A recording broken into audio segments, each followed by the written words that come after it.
आपल्या जगासमोर कोणकोणत्या समस्या भेडसावत आहेत सांगा बरं. जलप्रदूषण, मी सांगणार जलप्रदूषण, हवा प्रदूषण, भूकंप अशा अनेक प्रकारच्या समस्या या जगासमोर भेडसावत आहेत. तर त्यातील एक समस्या आपण आज यामध्ये पाहायची आहे. तर जलप्रदूषण. जलप्रदूषण म्हणजे काय? जलप्रदूषणाची व्याख्या काय असेल? जलप्रदूषण म्हणजे पाणी वेगवेगळ्या कचरा, सांडपाणी अशा अनेक कृतीतून जे दूषित होते पाणी त्याला जलप्रदूषण असे म्हणतात.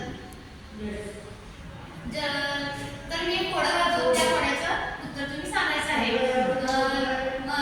मानवी जीवनामध्ये अनेक महत्त्वाच्या गरजा आहेत मानवाच्या, त्यापैकी अन्न, वस्त्र, निवारा आणि ही एक महत्त्वाची गरज आहे. त्यापासून मानव जिवंतच राहू शकत नाही, निसर्ग हिरवेगार राहू शकत नाही. अशी कोणती गोष्ट असेल?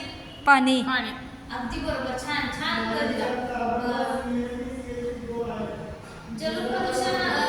जलप्रदूषण होण्याचे मुख्य कारण म्हणजे काय असू शकेल? की जलप्रदूषण हे मोठ्या प्रमाणात होत आहे. नदीचे पाणी दूषित होत आहे, तर त्याचे कारण काय असू शकते? की मोठ्या प्रमाणात पाणी प्रदूषण होत आहे.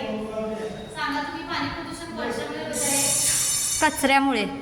आणि मोठमोठे कारखाने, उद्योगधंदे, तेल गळती अशा अनेक कारणांपासून जलप्रदूषण हे होत आहे. तर मी तुम्हाला काही कारण देत आहे, ते तुम्ही खरे वाक्य आणि खोटे असे पॉझिटिव्ह आणि निगेटिव्ह वाक्य कोणते आहेत ते तुम्ही मला सांगायचे.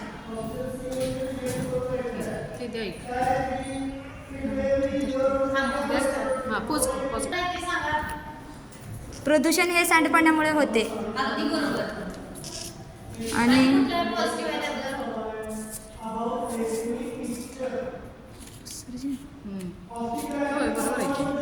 औद्योगिक उत्सर्जन. अगदी बरोबर. आणि त्यातले निगेटिव्ह पॉईंट्स कोणते आहेत? दोन. वृक्षतोड हे निगेटिव्ह आहे, होत नाही. आणि औद्योगिक कचरा. औद्योगिक कचरामुळे प्रदूषण होते. तुम्ही दोन दिला इथं. औद्योगिक उत्सर्जनामुळे पाणी प्रदूषण होत नाही. ओके. मग औद्योगिक उत्सर्जन आणि वृक्षतोड ही दोन निगेटिव्ह उत्तरं आहेत. आणि जलप्रदूषण सांडपाणी यामुळे होते, हे पॉझिटिव्ह आहे. औद्योगिक कचरा यामुळे प्रदूषण होते, हे पण